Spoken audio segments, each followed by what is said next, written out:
আসসালামু আলাইকুম। রায়কা আল হোসেন স্বাগত জানাচ্ছি এনটিভি দুপুরের খবরে। পুলিশের গুলি, টিয়ারশেল আর ধাওয়া পাল্টা ধাওয়ার মধ্য দিয়েই চলছে কমপ্লিট শাটডাউন কর্মসূচির দ্বিতীয় দিন।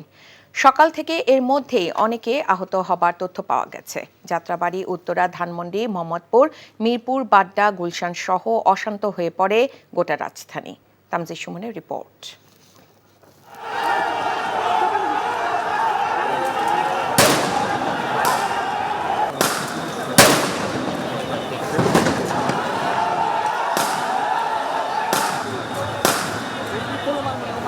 কমপ্লিট শাটডাউন কর্মসূচিতে দ্বিতীয় দিনেও উত্তপ্ত গোটা রাজধানী।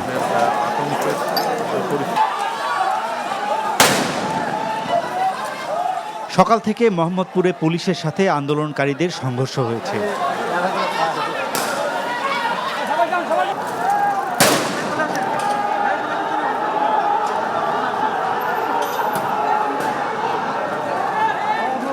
ধাওয়া পাল্টা ধাওয়ার ঘটনায় আন্দোলনকারীদের ছত্রভঙ্গ করতে রাবার বুলেট, টিয়ারশেল ও সাউন্ড গ্রেনেড নিক্ষেপ করে পুলিশ।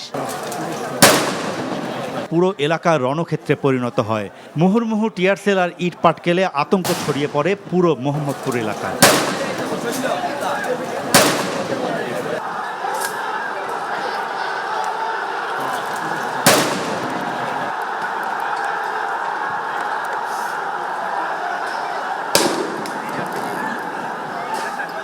এদিকে গুলশান বাড্ডা এলাকায় সকাল থেকে টিয়ারশেল আর সাউন্ড গ্রেনেডের শব্দে প্রকম্পিত হয় সেখানকার বাতাস।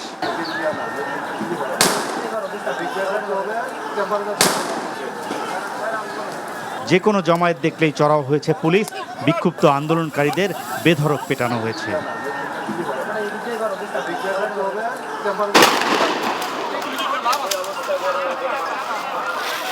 এদিকে কমপ্লিট শাটডাউনের প্রথম দিনের চিত্রের সামান্যতম পরিবর্তন নেই যাত্রাবাড়িতে। সকাল থেকেই যাত্রাবাড়ি এলাকায় সংঘর্ষ চলমান রয়েছে। দফায় দফায় ধাওয়া পাল্টা ধাওয়া আর পুলিশের রাবার বুলেট, টিয়ারশেল অব্যাহত রয়েছে। সংঘর্ষ ছড়িয়ে পড়েছে যাত্রাবাড়ি ও আশেপাশের এলাকায়। পুলিশের সাউন্ড গ্রেনেড, রাবার বুলেট এবং টিয়ারশেলে পুরো এলাকা প্রকম্পিত হয়েছে। থেকে থেকে ছাত্র পুলিশের ধাওয়া পাল্টা ধাওয়া আর সংঘর্ষে উত্তাল সেখানকার অলিগলি ও প্রধান সড়ক। মগবাজার ও রামপুরা এলাকায় পুলিশের সাথে আন্দোলনরতদের ধাওয়া পাল্টা ধাওয়ার ঘটনা ঘটেছে। উত্তরাতেও আজও শিক্ষার্থীরা পুলিশের সাথে সংঘর্ষে জড়িয়ে পড়েছে। Tamjid Suman, NTV news, Dhaka. এখন জন্ম সনদ দিয়ে খোলো বিকাশ স্টুডেন্ট অ্যাকাউন্ট। নিজের বিকাশ নিজে কর। কোটা সংস্কারের দাবিতে রাজধানীর মোহাম্মদপুর এলাকায় শিক্ষার্থীদের সাথে পুলিশের সংঘর্ষ ও ধাওয়া পাল্টা ধাওয়ার সবশেষ সংবাদ জানাচ্ছেন সিনিয়র করেসপন্ডেন্ট হাসানুল শাওন।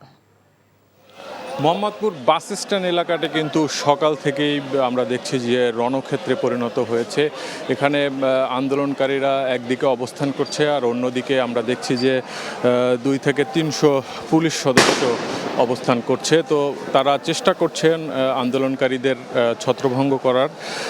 একটু পরপরই tear shell, rubber bullet, sound grenade ছুটছেন, কিন্তু আন্দোলনকারীরাও কিছুতেই দমছেন না। আমরা যদি দেখছি যে তারা রাস্তায় বিভিন্ন জায়গায় জায়গায় আগুন দিয়েছেন এবং রাস্তায় অবস্থান করছেন। একটু পরপরই তারা আসলে পুলিশের দিকে এগিয়ে আসার চেষ্টা করছেন এবং সেক্ষেত্রে তখন পুলিশও আমরা দেখছি যে অ্যাকশনে যাচ্ছেন। তো সেক্ষেত্রে এই ধাওয়া পাল্টা ধাওয়া আসলে চলছে একদম আজ সকাল থেকেই, এবং এই পুরো এলাকা জুড়ে এক ধরনের আতঙ্কের পরিস্থিতি তৈরি হয়েছে এবং এক ধরনের রণক্ষেত্র বলা যায়। একটু পরপরই বিক্ষোভকারীরা ইট পাটকেল ছুটছেন এবং তারাও তাদের হঠাৎ পুলিশও আসলে তাদের কাছে যেই টিয়ারশেল, রাবার বুলেট সেগুলো তারা ছুটছেন আন্দোলনকারীদের উদ্দেশ্য করে। তো একদম গতকাল রাত থেকে আসলে মোহাম্মদপুরের বিভিন্ন অলিগলিতে এই বিশৃঙ্খলা চলে। তো সেই বিশৃঙ্খলা এখনও আসলে চলছে। সকাল থেকে এটি আরও দানাবাদে আন্দোলনকারীরা এই মোহাম্মদপুর বাস স্ট্যান্ড এলাকায় জড়ো হয়ে তারা আসলে রাস্তায় আগুন দিয়ে তাদের বিক্ষোভ প্রদর্শন করছে। একটু পরপরই পুলিশকে লক্ষ্য করে ইট পাটকেল ছুটছে। তো পুলিশ তাদের প্রতিহত করার চেষ্টা করছে। কিছুক্ষণ পরপর আমরা দেখছি যেটি তারা অ্যাকশনে যাচ্ছেন এবং তাদের ছত্রভঙ্গ করার চেষ্টা করছেন, কিন্তু এখন পর্যন্ত আসলে আন্দোলনকারীরাও রাস্তায় অবস্থান করেই আসলে বিক্ষোভ চালিয়ে যাচ্ছেন। তো এক ধরনের বিশৃঙ্খল পরিবেশ আসলে এই মোহাম্মদপুর বাস স্ট্যান্ড এলাকায় সকাল থেকেই আমরা দেখছি যে বিরাজ করছে। তো এই ছিল আসলে এখানকার সবশেষ পরিস্থিতি। এখন জন্ম সনদ দিয়ে খোলো বিকাশ স্টুডেন্ট অ্যাকাউন্ট। নিজের বিকাশ নিজে কর। এবার রাজধানীর গুলশান এলাকায় সংঘর্ষের সর্বশেষ খবর জানাচ্ছেন আমাদের সিনিয়র করেসপন্ডেন্ট মইদুল ইসলাম। এই মুহূর্তে আমরা অবস্থান করছি গুলশান 1 থেকে বাড্ডা যাওয়ার পথে, বাড্ডা যাওয়ার যে লিংক রোড, সেই লিংক রোডের মাঝখানে অবস্থান করছি। তো এখানে দেখতে পাচ্ছেন যে আন্দোলনকারী এবং পুলিশের মধ্যে একটি ধাওয়া পাল্টা ধাওয়া চলছে। কিছুক্ষণ আগে এখানে একটি ভয়াবহ পরিস্থিতি তৈরি হয়েছিল। তো সেটাই আসলে কিছুটা ছত্রভঙ্গ করে দেওয়ার চেষ্টা করেছে পুলিশ। তারপরে আপনি দেখতে পাচ্ছেন যে আন্দোলনকারীরা সেই বাড্ডার ওই পাশটায় অবস্থান করছে, গুদরাঘাটের দিকে অবস্থান করছে এবং মূলত এই পাশটায় গুলশান 1 থেকে এবং এই লেকের পার পর্যন্ত পুলিশের নিয়ন্ত্রণে আছে। তো ওই পাশটা টোটালি হলো আন্দোলনকারীদের দখলে আছে এবং তারা আন্দোলনকারীরা আসলে ইট পাটকেল নিক্ষেপ করার চেষ্টা করছে এবং এখানে আমরা মূলত পুলিশ এবং গণমাধ্যম কর্মীরা মাঝখানে আছে এবং এই যে লিংক রোডের যে দুই পাশে যে অলিগলি আছে সেগুলোতেও আন্দোলনকারীরা অবস্থান নিয়েছে। তো এখানে কিছুক্ষণ আগে কয়েকটি গাড়িতে অগ্নিসংযোগ করা হয়েছিল, গাড়ি জ্বালিয়ে দেওয়া হয়েছে এবং এই মুহূর্তেও দেখতে পাচ্ছেন যে রাস্তার মাঝখানে কাঠ এবং টায়ার জ্বালিয়ে আগুন জ্বালিয়ে বিক্ষোভ প্রদর্শনের চেষ্টা করছে আন্দোলনকারীরা। আন্দোলনকারীদের মধ্য থেকে একজনকে আসলে আটক করে নিয়ে যাচ্ছে পুলিশ। রাজধানী যাত্রাবাড়ি শনির আকড়া এলাকায় আন্দোলনরত শিক্ষার্থী ও পুলিশের সাথে সকাল থেকে শুরু হয়ে সংঘর্ষ চলছে। সেখানকার পরিস্থিতির খবর জানাচ্ছেন আমাদের স্টাফ করেসপন্ডেন্ট শফি মাহমুদ সাগর। আমি এই মুহূর্তে আছি যাত্রাবাড়ি মেয়র হানিফ ফ্লাইওভারের গোড়ায়। তো এখনও আন্দোলনকারীদের সাথে পুলিশের সংঘর্ষ চলছে। এই মুহূর্তে পুলিশ যাত্রাবাড়ি ফ্লাইওভারের উপরে অবস্থান নিয়েছে এবং পুলিশ সাথে র্যাব এবং আর্মড পুলিশ ব্যাটালিয়নের সদস্যরাও এখানে আছেন। তারা ছত্রভঙ্গ করে দিয়েছেন আন্দোলনকারীদের এবং আন্দোলনকারীরা এই মুহূর্তে এই আশেপাশের গলিগুলোতে অবস্থান নিয়েছে। সেখান থেকে তারা ইট পাটকেল ছুটছে এবং এখান থেকে ইট পাটকেল ছোড়ার বিপরীতে এখানকার যে আইনশৃঙ্খলা বাহিনী রয়েছে তারাও টিয়ারশেল, রাবার বুলেট ছুড়ে তাদেরকে পিছু হটতে বাধ্য করছেন। বাট কিছুক্ষণ পরপরই আবার তারা সামনে এগিয়ে আসছেন। তো এই দুই পক্ষের আসলে ধাওয়া পাল্টা ধাওয়া চলছে সকাল থেকেই, যেটি এখনও চলমান।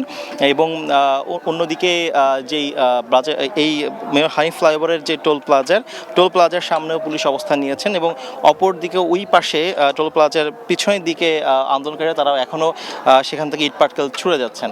তো সকাল থেকে এই এলাকাটিতে আসলে এরকমভাবেই ধাওয়া পাল্টা ধাওয়া এবং সেখানে এই সংঘর্ষ চলছে। তো এটি এখনও চলমান অবস্থায় রয়েছে। তো এই ছিল যাত্রাবাড়ি থেকে আন্দোলনকারীদের সাথে পুলিশের সংঘর্ষের সর্বশেষ খবর। ঢাকা মহানগরীতে আজ সব ধরনের সভা সমাবেশ নিষিদ্ধ করেছে ঢাকা মহানগর পুলিশ। এদিকে রাজনৈতিক দলগুলোর সভা সমাবেশ ও আন্দোলনরত শিক্ষার্থীদের সহিংসতা ঠেকাতে কঠোর অবস্থানে আইনশৃঙ্খলা রক্ষাকারী বাহিনী। কোটা সংস্কার আন্দোলনের দাবিতে বৈষম্য বিরোধী শিক্ষার্থীদের ডাকে কমপ্লিট শাটডাউন কর্মসূচিতে বৃহস্পতিবার দিন ও রাত জুড়ে ব্যাপক সংঘর্ষ ছড়িয়ে পড়ে রাজধানীতে। শুক্রবার সকালেও ঢাকার উত্তরা, রামপুরা, বনশ্রী, গুলশান, মোহাম্মদপুর, মগবাজার এলাকায় আন্দোলনকারীদের সাথে পুলিশের ধাওয়া পাল্টা ধাওয়ার ঘটনা ঘটে। দুপুরে প্রেস ক্লাবের সামনে ঐক্য সমাবেশ ও গণমিছিলের ডাক দেয় বিএনপি। অপরদিকে বঙ্গবন্ধু অ্যাভিনিউতে সমাবেশ করার ঘোষণা দেয় ক্ষমতাসীন দল আওয়ামী লীগ। বিএনপি সিনিয়র যুগ্ম মহাসচিব রিজভী আহমেদকে গ্রেফতার করেছে পুলিশ। দুপুরে জাতীয় প্রেস ক্লাবের সামনে থেকে গ্রেফতার করা হয় তাকে। জাতীয় প্রেস ক্লাবের সামনে পূর্ব ঘোষিত ঐক্য সমাবেশের কর্মসূচি ছিল বিএনপি। সেই সমাবেশে যোগ দিতে জাতীয় প্রেস ক্লাবে গিয়েছিলেন রিজভী। তবে কোন মামলায় তাকে গ্রেফতার দেখানো হয়েছে তা এখনও নিশ্চিত হওয়া যায়নি। এর আগে সংসদ ভবনের সামনে সাংস্কৃতিক কর্মীদের এক মানববন্ধনে যোগ দেন রিজভী আহমেদ।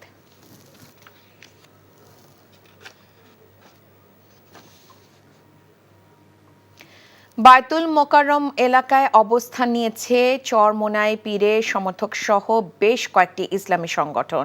অন্যদিকে প্রেস ক্লাব এলাকায় বিএনপির পূর্বঘোষিত সমাবেশস্থল ঘিরে রেখেছে পুলিশ।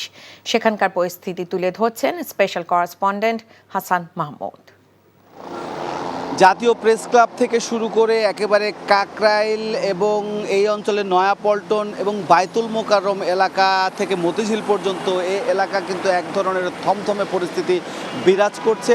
বিশেষ করে বায়তুল মোকাররমের প্রেস ক্লাবের অংশে পুলিশ অবস্থান নিয়েছে এবং অন্যদিকে শাপলা চত্বর এলাকার কাছাকাছিও পুলিশের ব্যাপক অবস্থান রয়েছে। মাঝামাঝি অবস্থায় বায়তুল মোকাররম রয়েছে এবং সেইখানে জুমার নামাজ শেষে আমরা যে পূর্ব নির্ধারিত হেফাজত ইসলাম সহ বেশ কয়েকটি ইসলামী সংগঠন, চরমোনাই পীর সহ বেশ কয়েকটি সংগঠনের যে বিক্ষোভ করার কথা রয়েছে সেই বিক্ষোভও তারা সংগঠিত হচ্ছে এবং তারা অবস্থান নিয়েছে বলে আমরা জানতে পেরেছি। এবং তাদের অবস্থান মাঝখানে ঠিক উল্টো দিকে দুই পাশে কিন্তু পুলিশের অবস্থান রয়েছে। পাশাপাশি জাতীয় প্রেস ক্লাবের এই এলাকায় কিন্তু আজকে বিএনপি কিন্তু একটি সমাবেশ ডেকেছে, সেটি বেলা 3টার দিকে বিএনপির সেই সমাবেশকে লক্ষ্য করেও এবং পাশাপাশি প্রেস ক্লাব এবং বায়তুল মোকাররম যেহেতু কাছাকাছি, এই পুরো এলাকাটি কিন্তু এক ধরনের নিশ্চিত নিরাপত্তা, পাশাপাশি এক ধরনের থমথমে পরিস্থিতি এবং নেতাকর্মীদের অবস্থান রয়েছে। সকালে এখানে বিএনপির সিনিয়র যুগ্ম মহাসচিব এসেছিলেন, তাকে কিন্তু আটক করা হয়েছে। এবং এইখানে আমরা দেখেছি যে ঠিক এই প্রেস ক্লাবের পাশে যে ঢাকা রিপোর্টার্স ইউনিটি, সেই জায়গাটিতে বিজিবি অবস্থান নিয়েছে। সব মিলিয়ে যদি বলি, বিএনপির সমাবেশকে ঘিরে এবং বায়তুল মোকাররমে বেশ কয়েকটি ইসলামী সংগঠনের যে বিক্ষোভ, সেটিকে ঘিরে এই পুরো এলাকা এক ধরনের থমথমে পরিস্থিতি বিরাজ করছে এবং জুমার নামাজের পর তারা কিন্তু সেখানে অপেক্ষা করছে এবং অবস্থান নিয়েছে। সব মিলিয়ে এই এলাকাটিও বর্তমানে এক ধরনের যে কোনো ধরনের বড় আশঙ্কা বা শঙ্কার মধ্যে কিন্তু রয়েছে। সরকারি চাকুরিতে কোটা সংস্কার ও শিক্ষার্থীদের উপর হামলার প্রতিবাদে আজও দেশে বিভিন্ন স্থানে সড়ক, মহাসড়ক, রেলপথ অবরোধ করে বিক্ষোভ করছেন আন্দোলনকারীরা। এই অবস্থায় রাজধানীর সঙ্গে দেশে প্রায় সব জেলার সড়ক ও রেল যোগাযোগ বিচ্ছিন্ন রয়েছে। সকাল থেকে আন্দোলনকারীরা অবস্থান নেয় বিভিন্ন সড়ক, মহাসড়ক ও রেলপথে। আজও ঢাকা আরিচা মহাসড়কে বিক্ষোভ করেন শিক্ষার্থীরা। ভৈরবে শিক্ষার্থী পুলিশের সংঘর্ষ ও ধাওয়া পাল্টা ধাওয়ায় 20 জন আহত হয়েছেন। নারায়ণগঞ্জে আঞ্চলিক পাসপোর্ট অফিসে আগুন দেয়া হচ্ছে। স্লোগানে কোটা সংস্কার দাবি জানিয়ে আইনশৃঙ্খলা বাহিনীর হামলায় হতাহতের প্রতিবাদ জানান শিক্ষার্থীরা। বিভিন্ন জেলায় শিক্ষার্থীদের সঙ্গে ধাওয়া পাল্টা ধাওয়া হয় আইনশৃঙ্খলা বাহিনীর সদস্যদের। এদিকে বিভিন্ন স্থানে পুলিশ, বিজিবি সহ আইনশৃঙ্খলা বাহিনীর অতিরিক্ত সদস্য মোতায়েন করা হচ্ছে। সড়কে, মহাসড়কে যাতায়াতকারীদের তল্লাশি চালাচ্ছেন তারা। নারায়ণগঞ্জে খবর জানাচ্ছেন আমাদের স্থানীয় প্রতিনিধি বিল্লাল হোসেন রবিন।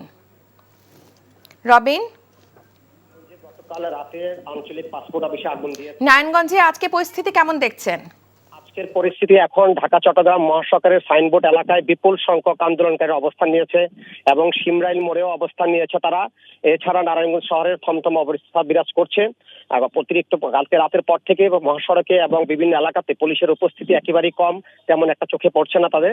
আর এদিকে আন্দোলনকারীরা আজকে অবরোধে তারা বলছে তাদের দাবি আদায় না হওয়া পর্যন্ত তারা কোনোভাবেই সড়ক থেকে ফিরবে না। তারা বলছেন গতকালকেও তাদের অনেক ছাত্রছাত্রী আহত হয়েছে পুলিশের গুলিতে। তারা বলছেন যে আমরা এই পর্যন্ত চাষারা এবং সাইনবোর্ড এলাকা, সিমরাইল মোড় এবং সিদ্ধিরগঞ্জ বিভিন্ন এলাকাতে, এছাড়া ঢাকা চট্টগ্রাম মহাসড়কের সোনারগাঁর মুগরাপাড়া এলাকা বিভিন্ন জায়গাতে তারা মহাসড়কে অবস্থান নিয়েছেন। এই অবস্থার মধ্যে চলছে। তো এখানে এখন পর্যন্ত আমাদের কাছে কেউ আটক হয়েছেন কিনা এই ধরনের কোনো খবর এখন পুলিশ আমাদের কাছে জানান নেই। তবে পুলিশ বিভিন্ন জায়গায় সতর্ক অবস্থানে রয়েছেন এবং একটু আগে আমরা জানতে পেরেছি বিকেল 3টার দিকে নারায়ণগঞ্জ জেলা বিএনপি আঞ্চলিক পাসপোর্ট অফিসে ওনারা সমাবেশে দিয়েছেন, ওনারা ওখানে অবস্থান নেবেন। এই ছিল আমার কাছে সর্বশেষ তালিকা।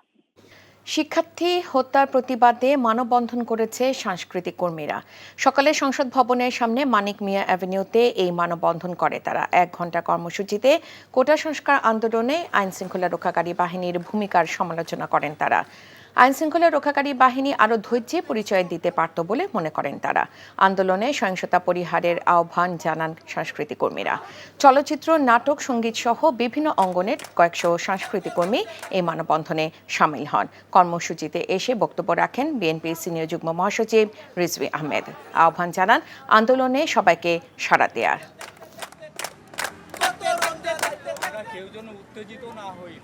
আজকে এই রাজপথে যারা গণতন্ত্রের মুক্তির জন্য যে সমস্ত সাংস্কৃতিক কর্মীরা আজকে দাঁড়িয়েছেন, তারা পথনাটক সহ যে এখানে যে কর্মকাণ্ড করছেন, আমি আমার হৃদয়ের অন্তঃস্থল থেকে আমি তাদেরকে শুভেচ্ছা জানাচ্ছি। আমি মনে করি এরা আলোর পথের যাত্রী, এরা গোটা দেশকে আলো দেখাচ্ছে। আজকে দেশ যেভাবে অন্ধকারে ডুবে আছে, সেইখান থেকে তারা গোটা জাতিকে আলো দেখাচ্ছে। সিলেটের বন্দরবাজারে পুলিশের সাথে সংঘর্ষ চলছে, এ বিষয়ে টেলিফোনে জানাচ্ছেন আমাদের স্টাফ করেসপন্ডেন্ট সজল ছত্রী। সজল, সংঘর্ষের এখনকার পরিস্থিতি আমাদের জানান। রায়কা সকাল থেকে বেশ শান্ত ছিল সিলেট, কিন্তু স্থানে স্থানে পুলিশের প্রহরা আমরা দেখতে পাচ্ছিলাম। এখন জুম্মার নামাজের পর বন্দরবাজার কালেক্টর মসজিদ এবং কুতুবুল্লাহ মসজিদে বিএনপি গায়েবানা জানাজার ঘোষণা দিয়েছিল কর্মসূচি। সেই কর্মসূচি পালন শেষে তারা বিক্ষোভ মিছিল করছিল এবং পাশ দিয়ে পুলিশের দুটি গাড়ি যাচ্ছিল। অতিক্রম করার সময় আসলে তারা মুখোমুখি হয় এবং অপ্রীতিকর অবস্থার সৃষ্টি হয় এবং এরপর থেকেই কিন্তু এই নামাজের পর থেকেই থেমে থেমে সংঘর্ষ চলছে। পুলিশ ঠিক বন্দরবাজার এলাকা সিটি কর্পোরেশনের সামনে সেই জায়গায় অবস্থান নিয়েছে। অন্যদিকে দিন্দা বাজার এবং সুবানীঘাট এলাকায় ছাত্রদল, যুবদল এবং বিএনপি নেতাকর্মীরা অবস্থান নিয়েছেন এবং তারা মুহুর্মুহুর আসলে সংঘর্ষের মুখোমুখি হচ্ছে এবং বেশ ছুটির দিন হলো বেশ আতঙ্ক বিরাজ করছে এখন বন্দরবাজার এলাকায়। এবং আমরা শিক্ষার্থীদের কোথাও কিন্তু এখন পর্যন্ত দেখতে পাইনি। বিশ্ববিদ্যালয় এলাকায় যতটুকু জানি আমরা এখন পর্যন্ত পরিস্থিতি শান্ত আছে, কিন্তু বন্দরবাজার এলাকায় অত্যন্ত উত্তপ্ত হয়ে উঠেছে এলাকা এবং বেশ কয়েকজন সাংবাদিক আহত হয়েছে এবং আর এর বাইরেও আসলে ছোড়া ঢিল এবং সাউন্ড গ্রেনেডের নানানভাবে অনেকেই আহত হয়েছেন বলে আমরা এখন পর্যন্ত জেনেছি। এবং সংঘর্ষ কিন্তু চলছে বেশ কিছু জায়গায় ছড়িয়ে ছিটিয়ে এবং পুলিশ ঠিক বেশিরভাগ পুলিশ আইন শৃঙ্খলা রক্ষাকারী বাহিনী আমরা দেখেছি যে বিশ্ববিদ্যালয় এলাকায় রিজার্ভ করা হয়েছে, কিন্তু শহরের নিরাপত্তার যে পুলিশ আছেন তারাও আসলে এখন বেকায়দায় আছেন এবং বেশ উত্তপ্ত পরিবেশ বিরাজ করছে বলা যাচ্ছে। এই সংঘর্ষ কখন থামবে তাও সঠিক করে বলা যাচ্ছে না, কারণ কালকে গতকাল রাত পর্যন্ত সিলেটের বিভিন্ন স্থানে থেমে থেমে সংঘর্ষ হয়েছে বিচ্ছিন্নভাবে এবং এই পরিস্থিতি এখনো অব্যাহত আছে। রায়কা, আমরা এই সংঘর্ষের মাঝে আছি, বারবারই ঢিল ছোড়া হচ্ছে, কোথাও পুলিশে ধাওয়া করছে, অন্যদিকে বিএনপি নেতা। এখন যাচ্ছি টাঙ্গাইলে, সেখানে আছেন স্টাফ করেসপন্ডেন্ট মোহাম্মদ হোসেন। মোহাম্মদ, ঢাকা টাঙ্গাইল মহাসড়কের চিত্র কেমন দেখছেন? ঢাকা টাঙ্গাইল বঙ্গবন্ধু সেতু মহাসড়কের এই মুহূর্তে যে চিত্র সেটা কিন্তু অনেকটাই ফাঁকাই বলা যায়।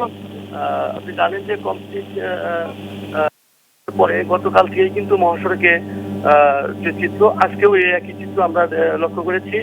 অর্থাৎ কিছু পণ্যবাহী ট্রাক যাতায়াত করছে, দূরপাল্লার কোনো বাস বা আভ্যন্তরীণ যে রুটে যে সড়কগুলোতে যে বাসগুলো চলাচল করে সেগুলো কিন্তু আমাদের খুব একটা চোখে পড়ে না। একটি বাস দেখেছি, তাও খুব স্বল্প সংখ্যক যাত্রী নিয়ে ঢাকার উদ্দেশ্যে যাচ্ছে। এই মহাসড়কের বিভিন্ন স্পট ঘুরেছি। মহাসড়কে কিছু ব্যক্তিগত গাড়ি কিন্তু চলাফেরা করছে, প্রাইভেট কার যেমন মাইক্রোবাস এবং সিএনজি আভ্যন্তরীণ যে চলাচল যোগাযোগের যে ব্যবস্থা সেটার জন্য সিএনজি প্রচুর পরিমাণে সিএনজি কিন্তু এই মহাসড়কে চলাচল করছে। তো মহাসড়কে সকাল 10টার থেকে 11টা পর্যন্ত মহাসড়কের নাটিয়াপাড়া নামক যে এলাকা আছে এই এলাকায় অবরোধকারীরা অবস্থান নিয়েছিল। তারা ঘণ্টাখানিক সেখানে অবস্থান নেওয়ার পরে তারা সেখান থেকে চলে যায়। আর এছাড়া মহাসড়কের বিভিন্ন জায়গায় কিন্তু বেশ আইন শৃঙ্খলা রক্ষাকারী, বিশেষ করে পুলিশের বেশ তৎপরতা রয়েছে। তারা বিভিন্ন স্থানে পুলিশ অবস্থান নিয়ে রেখেছে। সিলেট এবং টাঙ্গাইল থেকে জানছিলাম সহিংসতার সংঘর্ষের খবর। সহিংসতায় শিক্ষার্থী নিহতের ঘটনায় দোষীদের বিচার চেয়ে মানববন্ধন করেছে অভিভাবকরা। সকালে রাজধানী শাহবাগে সন্তানের পাশে অভিভাবকরা ব্যানারে মানববন্ধন অনুষ্ঠিত হয়। নতুন কর্মসূচি হিসেবে আগামীকাল সকাল 10টায় ব্র্যাক বিশ্ববিদ্যালয়ের সামনে মানববন্ধনের ঘোষণা দেওয়া হয়। মানববন্ধনে সবাইকে অংশ নেওয়ার আহ্বান জানানো হয়। চেতনার কথা বলে দেশের মানুষকে বিভক্তির দিকে ঠেলে দিচ্ছে সরকার বলে অভিযোগ করেন বক্তারা। ন্যায্য অধিকার আদায় সাধারণ মানুষের এই আন্দোলনে সফল হবে বলে আশা করেন তারা।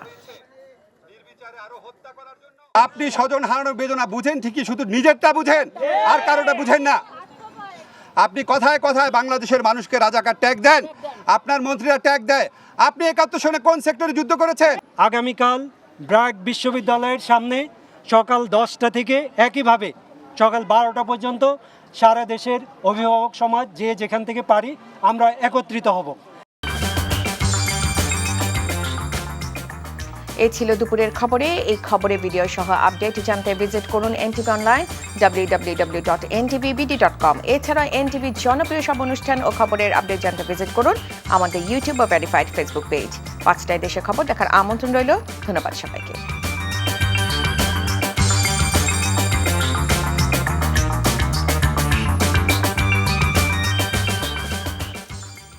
এখন জন্ম সনদ দিয়ে খোলো বিকাশ স্টুডেন্ট অ্যাকাউন্ট।